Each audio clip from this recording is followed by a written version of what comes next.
l'impact des activités humaines sur les cétacés. Méditerranée sauvage, cétacés en images, protection en action, nous plonge dans un univers non loin de nos côtes. Son Altesse Sérénissime, le Prince Albert II, a pu découvrir cette exposition soutenue par la COBAMS. Le récit de Sarah Inkari sur des images de Camille Caloni. Cette image illustre de manière saisissante l'une des principales menaces qui pèsent sur les cétacés. Ce cachalot a perdu la vie dans une collision avec un navire, un moment tragique capturé par le photographe Greg Lecoeur. Depuis 25 ans, ce passionné s'efforce d'alerter la société et les pouvoirs publics à travers son art. Et il se passe beaucoup de choses, il y a de nombreuses pressions dues aux activités humaines, comme le tourisme par exemple, le trafic avec les ferries, mais aussi le trafic maritime pour le commerce.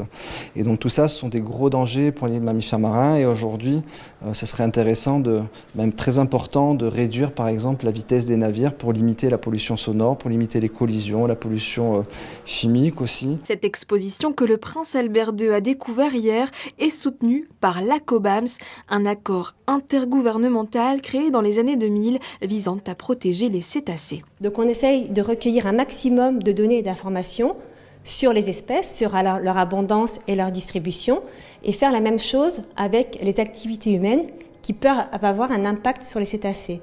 Quand on superpose ces deux couches d'informations, il y a des zones qui ressortent, et ces zones-là demandent une attention particulière en matière de conservation. Et ça nous permet, avec l'aide de notre comité scientifique, de pouvoir définir des mesures concrètes. Ça peut être la mise en place d'aires marines protégées pour les cétacés, mais ça peut être également des zones de diminution de vitesse de certains navires. L'ensemble de ces clichés ont été pris au large de Monaco. Les eaux monégasques regorgent en effet de créatures fascinantes à protéger. Baleines, tortues, dauphins, raies. Peut-être avez-vous pu les observer de près en mer ou en photo. Celles-ci étaient visibles en mai et en juin dernier à la Maison de France.